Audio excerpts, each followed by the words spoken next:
Ang tanong ng isa nating masugid na taga-subaybay, ano ang advantage at disadvantage ng yellow gold at white gold? At yan pong ating pag-aaralan sa video nating ito. Lamang ang may alam.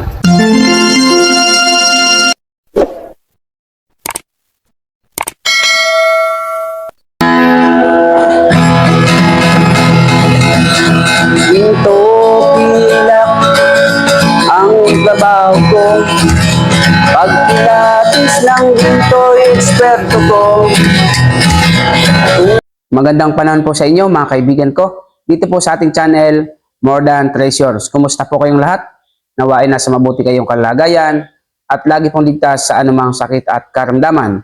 So sa video po natin ito ay atin pong bibigyan kasagutan ang katanungan ng isa nating masugid na taga-subaybay na si Idol Aisa Cantos. Ang sabi niya po ay ganito: how about white gold, Dol? Compared sa yellow gold, saan mas advantage at disadvantage sa dalawa? Sana mapansin mo. Okay? So, sa katanungan niya pong ito, tinatanong niya kung ano daw po ba ang advantage at disadvantage ng yellow gold at white gold. Ano po? Ito ay patungkol po sa alahas. So, unang-una, ang akin pong mai-advise po sa inyo, sa mga nanonood, sa bawat isa, hindi lamang kay Aisa, kapag ikaw po ay bumili ng white gold, unang-una, hindi po ito katulad ng yellow gold na matakaw sa paningin. Ang dilaw po kasing alahas na kwintas, halimbawa may suot kang kwintas na dilaw, siyempre, takaw tingin po yan, lalo na po sa mga snatcher, sa mga hold-upper, sa mga masasamang loob.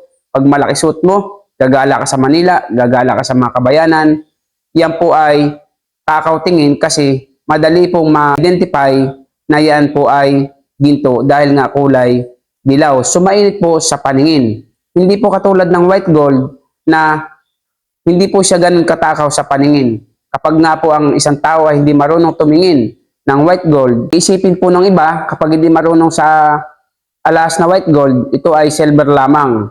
O kaya, iisipin ay fake lang. Kasi nga po, ay ginto sa kanila, kulay dilaw. Pero may mga tao pong kahit hindi po alahero, lalo na po yung mga magagaling na snatcher, ano po, mga magagaling na hold-upper, yan po sila ay magaling din pong tumingin kung ang isang alahas ay ginto. Kahit po yan ay puti, alam po nilang yan ay white gold. So, pagdating po sa kaligtasan mo, mas safe po, ano po, ang white gold na suot.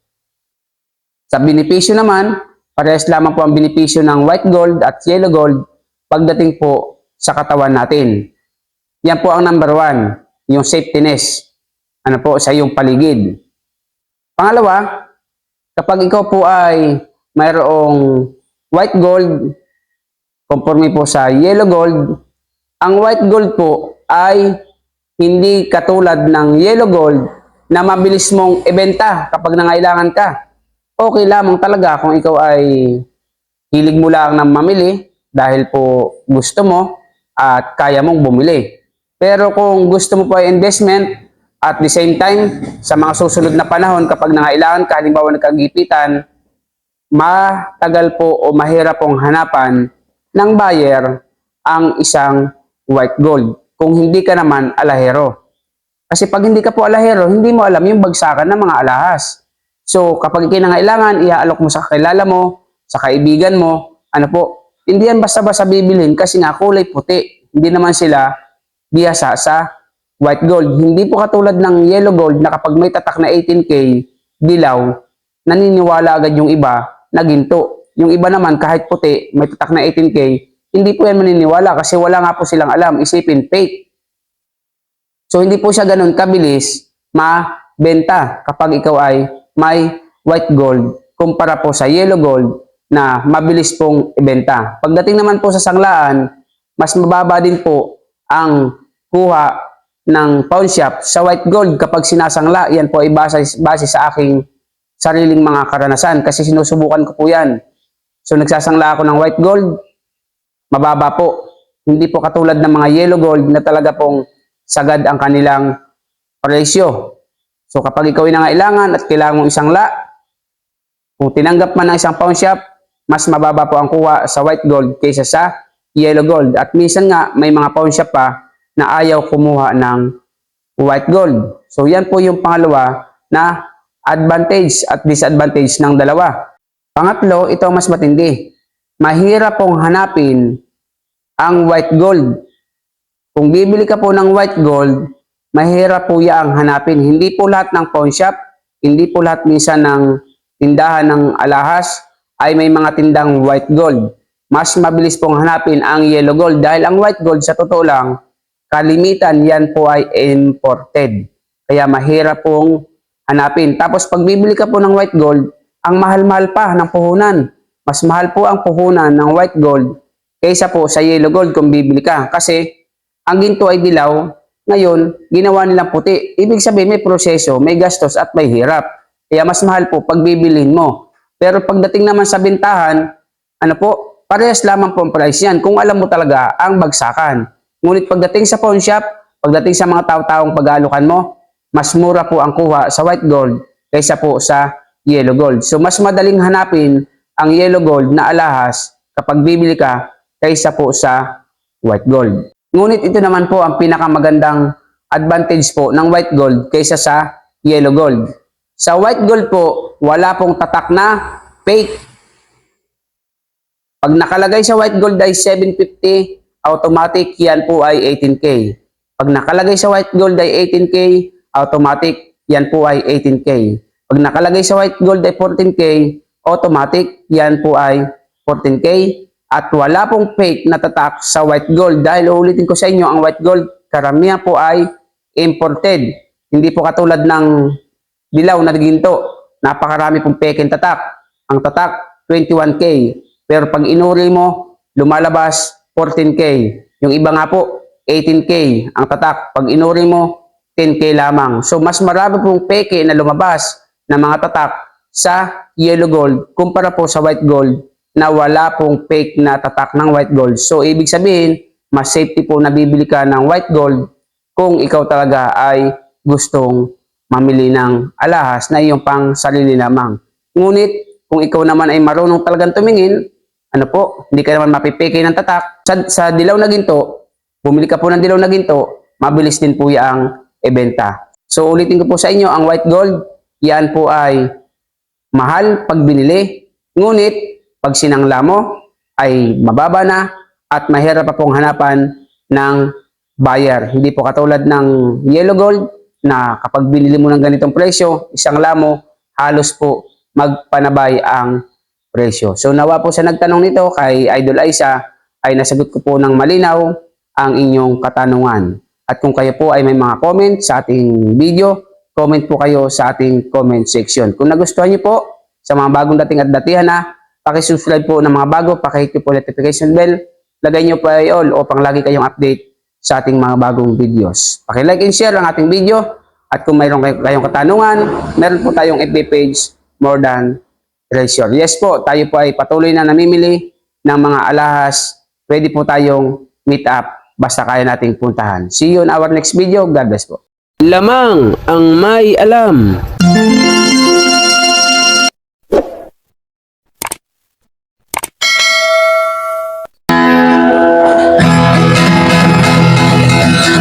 Ginto pilak ang trabaho ko.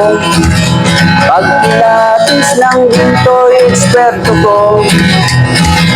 Kung sa mga kabisado ko, alam ko ang peke at totoo.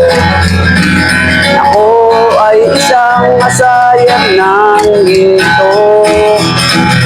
Alam ko ang tunay at totoo. Kung usapan ay alas lang, yan ay kaya nating patunayan. Ako ay alahero at asayer ng ginto. Alam ko ang tunay at totoo. Walang maitatago kung usapan ay ginto. Pagkat alahero'y eksperto sa ginto. Mayroon ngayong bagong pauso, mahal daw ang bariyang 10 piso. 2001. Ang iba naman ay 5 piso. Ang iba ay 20 peso, lagpas kwelyo. Kung sila'y inyong tawagan, chat at kahit reply wala man lang.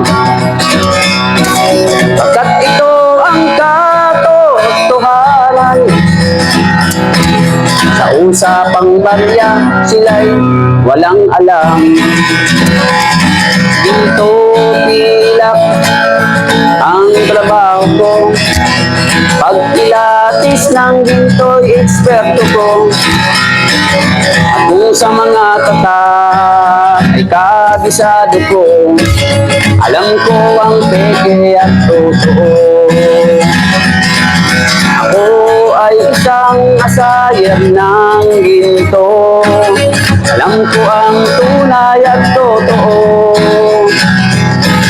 Walang maitatago kung usapan ay ginto, pagkat ang alahero'y eksperto sa ginto. May mga taong akala mo ay may alam sa pagkilatis ng ginto ay nakikialam, ngunit ang kanilang ginagawang paraan ay napakalayo na sa katotohanan. Ginto pilak ang trabaho ko, pagpilatis ng ginto'y eksperto ko.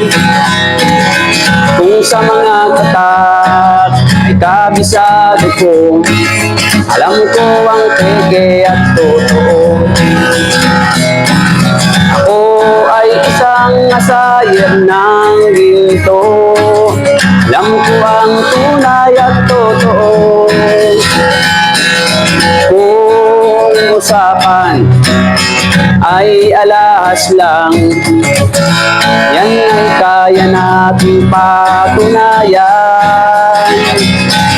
Ako ay alahero at asayer ng ginto, alam ko ang tunay at totoo. Walang maitatago kung usapan ay ginto, pagkat ang alahero'y eksperto sa ginto. Ginto pilak ang trabaho ko, pagpilatis ng ginto'y eksperto ko.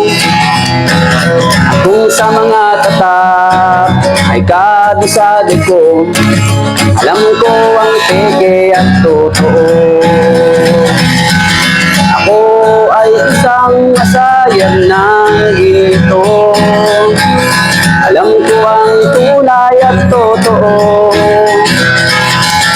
Walang maitatago kung usapan ay ginto, pagkat ang alahero'y eksperto sa ginto. Pagkat ang alahero'y eksperto sa ginto.